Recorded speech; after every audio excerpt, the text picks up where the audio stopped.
Hi, good morning, everybody. My name is Barry Schwartz, and this is the Search Buzz video recap. Today is, you're watching this on April 7th, Friday, but I'm recording this on April 5th in the afternoon. That's why it's a little bit brighter in here than usual. I'm offline for Passover, technically yesterday and today, which is Thursday and Friday, but I'm again recording this on Wednesday.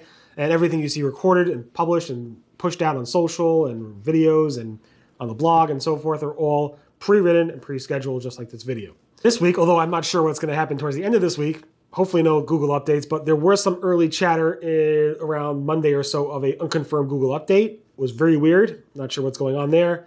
Google Bard and Bing Chat got some upgrades. Content controls are coming to Bing Chat. And there's a lot of SEO and ads news to come. So definitely stay tuned. I hope you enjoyed this video. Make sure to subscribe, like, and comment. All right, so let's get into the news.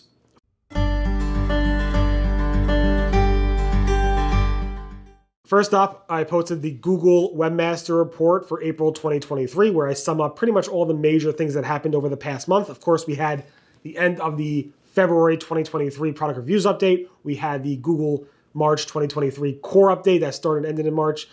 Bard started to roll out in March. It was a very, very busy month, so definitely take a look at that report if you want to catch up on what's going on over the past month with Google. Also, as I said, we're having some early signs. We had some early signs of a Google update, an unconfirmed Google update on Monday. Those chatter and signals I saw throughout Monday through Tuesday morning kind of died down a little bit after that.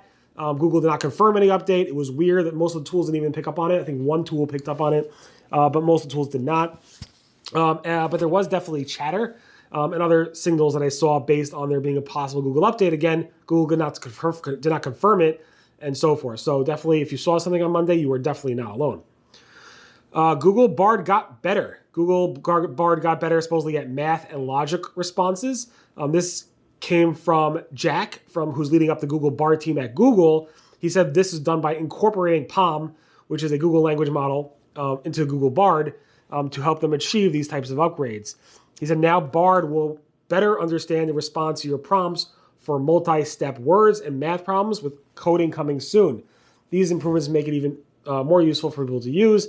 There was a whole interview with Sundar Pichai last Friday, which was really, really interesting to listen to around Bard and making it better. And we will see improvements in Google Bard in the future, of course.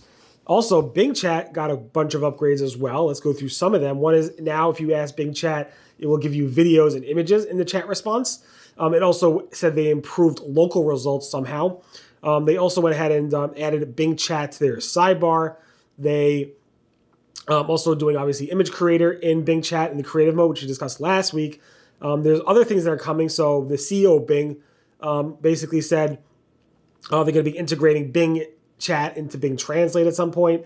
They're going to be embedding images into chat responses when applicable, improve downloads for copy and paste, read aloud responses in the Edge browser, and more. Also, version 98 of Bing Chat, not sure it's 0.98 or 98, of Bing Chat rolled out, I guess, Wednesday, Thursday, Friday of this week. And those include upgrades specifically around reducing the number of cases where Bing Chat refuses to create something, such as writing code examples, as well as in the second stage of this deployment, reducing disengagements from Bing Chat, which is pretty interesting. Also, they're also adding Bing Image Creator to the Bing Edge, to the Bing Chat Edge sidebar feature as well. So those are some other improvements from Bing Chat.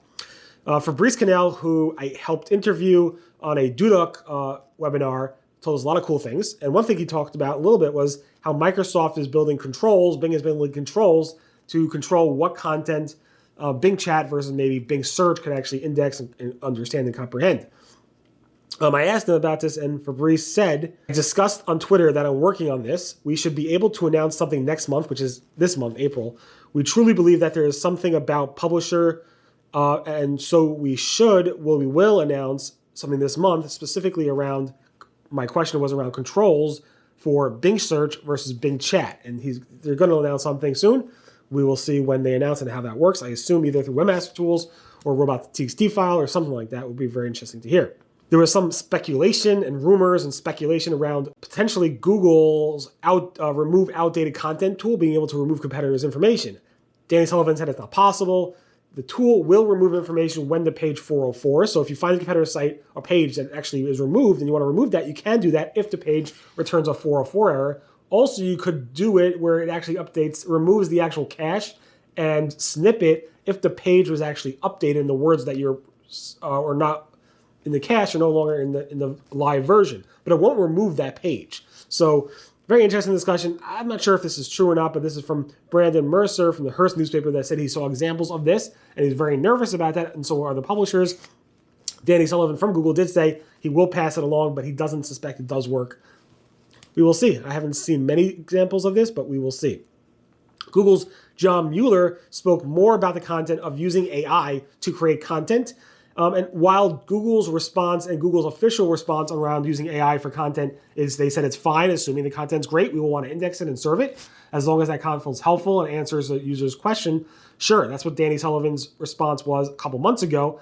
But John Mueller seems to be more skeptical about it.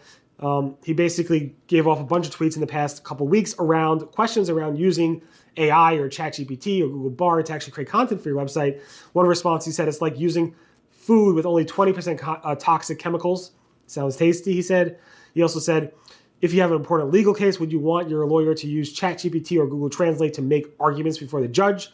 Then he gave another thing around examples about why not to use it. In short, make sure to read it over. Don't just publish stuff that that AI is creating, because honestly, it generates a lot of stuff that is not true. It hallucinates a lot and makes stuff up a lot, and you got to validate that to be true outside of the general stuff, like is the AI an expert in the topic? Another thing came up where Danny Sullivan was asked about why a piece of content that was well-researched, done very well, is not ranking for a topic on the name Gwyneth Paltrow. And Danny Sullivan basically said, well, one is because the dates on the articles are very important. And if we see, even though there's great content, you have a great piece of content, if that content isn't recognized by Google as being fresh and new, when something is trending in Google search, news like around her legal case, they're gonna show, or more likely show, newer and fresher pieces of content because they want to show newer and fresher content because the thing is trending now. So dates are very important in that sense, and that's what Danny Sullivan said. Gary from Google said that Google does use domain name records, like new domain name records, when somebody registers a domain name, to go ahead and find, for discovery purposes, to find new stuff to index and crawl and potentially incorporate in their index. That's something not really new. We believe they've been doing this since 2004. That's when I wrote about it first. In 2005, Google became a registrar where they were able to register domain names and have access to that database of registries information. And then in 2014, Google finally became a place you can actually go register domain names through them. But again, I think Google's been doing this for about 20 years or so at least. But Gary from Google confirmed they do that in a podcast, the Search Off the Record podcast. Microsoft Bing Search is now incorporating AI-generated stories in the sidebar. It could be for pretty much any topic, but you could do it for lentils. You could do it for all these types of stories if you want. This was actually first spotted by Shaheem several weeks ago. Then Microsoft Bing actually announced it about a week ago or so. It's pretty cool to see. Again, I think if Google did this, people would be like up in their arms and screaming their heads off. But Microsoft could do a lot more because they're the small little search engine.